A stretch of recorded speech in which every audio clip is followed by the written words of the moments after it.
In 2021, you can find all kinds of modern accessories for your old game systems.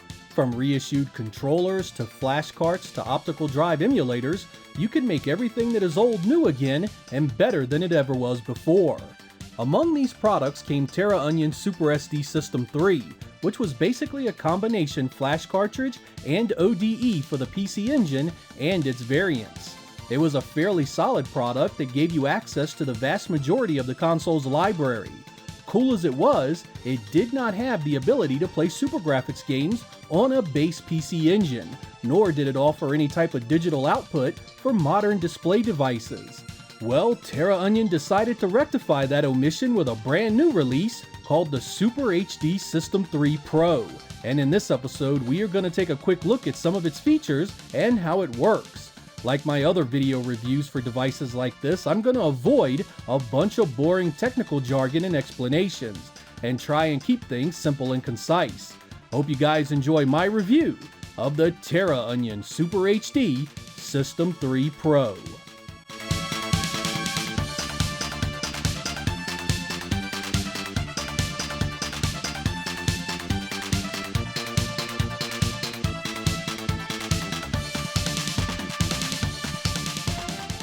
Like the Super SD System 3 before it, the Pro allows you to put HuCards and CD images on a micro SD and play them straight from the device. This means you can have access to classics like the legendary Axe, Splatterhouse, Gate of Thunder, and Dracula X on a base PC Engine with no problems. It also has the ability to use any CD-ROM system cards you want, so you can play all those Super CD and Arcade CD games no problem. Games that use saves are supported, and the unit even has a multi-AV out on the back that is compatible with Genesis 2 accessories, giving you access to crystal clear RGB video. New to this device is a digital HDMI output that allows both 480p and 720p video modes. That means you can hook your PC Engine straight up to your HD TV and get a very nice image, though things are stretched a bit at 720p to avoid artifacts. For those curious, both analog and digital video outputs cannot be used simultaneously. Terraonion also added in scanline options if you should appreciate such things. This basically gives the system a look similar to being connected to a CRT screen. The effect actually isn't terrible and doesn't kill the brightness of the image at all.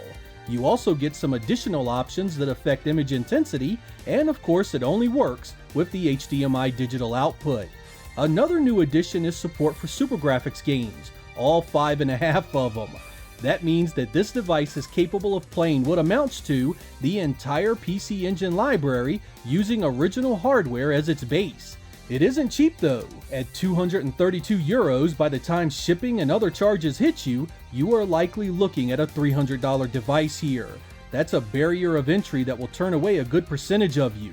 This one is definitely for the mega fans.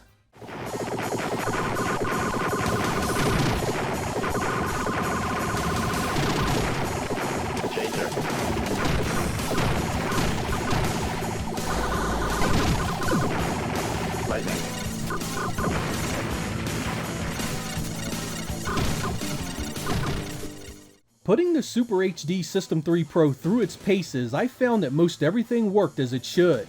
You will need the proper BIOS files before you begin, and choose a default revision that the Super HD System 3 Pro looks for automatically. If you have a game like the CD-ROM version of Altered Beast that requires the 1.0 card, drop that into the game's folder so it uses it every time. From there, every HuCard title I could think of worked as perfectly as the one before it. Whether you want to rock some Street Fighter 2, some shoot-'em-ups like Gradius, or some action-adventures like Newtopia, loading and playback was smooth and effortless. You can reset the unit right from the controller too, or you can do it via a trigger on the back. I also tested a bunch of killer CD-ROM titles, and again, the Pro went through them just as easily if they had been on original hardware. Better even, because the load time seems shorter here. I played shoot-'em-ups, arcade ports, RPGs, and everything in between. I even tested the arcade card games. The majority of these that are English friendly are games like Fatal Fury Special, Strider, and of course Sapphire. Everything I tested played great, and I didn't see any problems at all until I got to the Supergrafx title, Daimakai Mora, perhaps the most well known for the system. Here I noticed what amounts to some really choppy performance, almost as if it were running on an old underpowered PC using emulation. It feels as though there are missing frames constantly and the experience is nowhere near as nice as it is on real hardware. This led me down a rabbit hole of looking at other games that have issues for the unit. Most of these issues are minor, like little graphical abnormalities on the edges of the screen. I found most of the bigger issues revolved around audio sync problems, especially with games that use full motion video. This makes a few games more difficult to enjoy because the speech doesn't always match the video. There is a seek time emulation option that you can use to offset some of these issues, and I'm sure future firmware updates can help correct some of it as well. I also ran into games I couldn't get to play no matter what I tried. Stuff like the original Sherlock Holmes suffered major graphics corruption. Either way, be sure to do your research before you jump in, expecting 100% compatibility.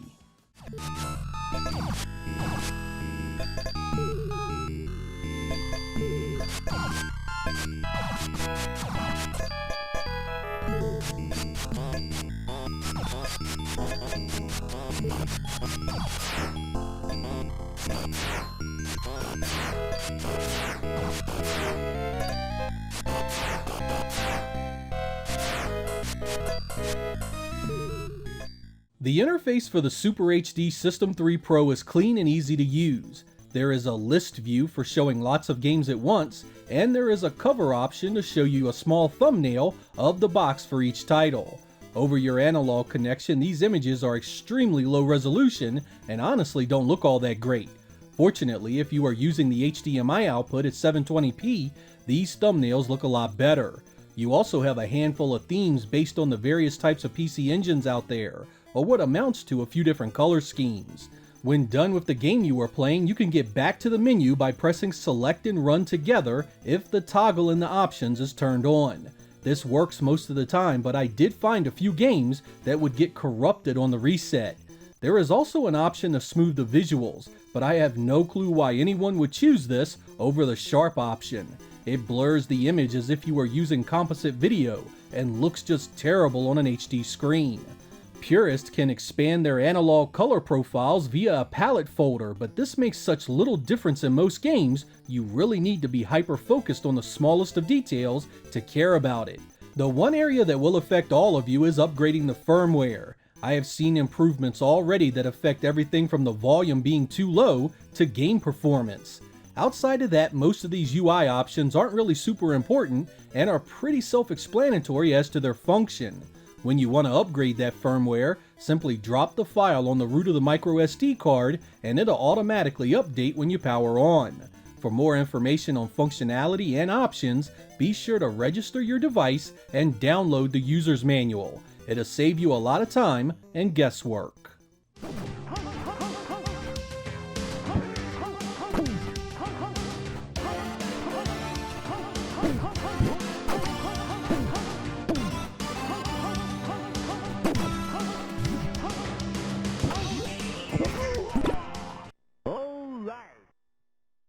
So, is the Super HD System 3 Pro worth the almost $300 it costs? That really depends on your level of commitment to the platform. If you are a fan and care about the library, I'd say it's a great buy that plays most games with a little issue. The analog RGB and digital HDMI outputs look great, and the game compatibility is really high. The problems I have with the unit are few, but there are some. First, while it supports a wide variety of microSD cards, getting that card in and out the device is a pain in the ass. Forget using your fingers. This is a job for a screwdriver, it's just so wedged in there. I'm also disappointed in the performance of the Supergrafx support. Daimakai Mora is the best game for that system, but it's just not that playable here. It's a choppy mess, plain and simple. I also ran into the issue of some of my monitors and TVs not supporting the 720p HDMI output. They would simply come up as not supported and leave me with a blank screen. Depending on your setup, this could be a tremendous problem that leaves only Sub HD as your lone HDMI option. And speaking of 720p, I want to remind you that it causes an incorrect aspect ratio to avoid scaling artifacts. For those wishing for the most faithful visual representation of these games, it might be off-putting. Outside of those issues and a few problems with a handful of games, the Super HD System 3 Pro is a solid device and one you should definitely consider. It plays most games great, the video output is nice, and there are loads of options for those of you that enjoy tinkering with the smallest of details.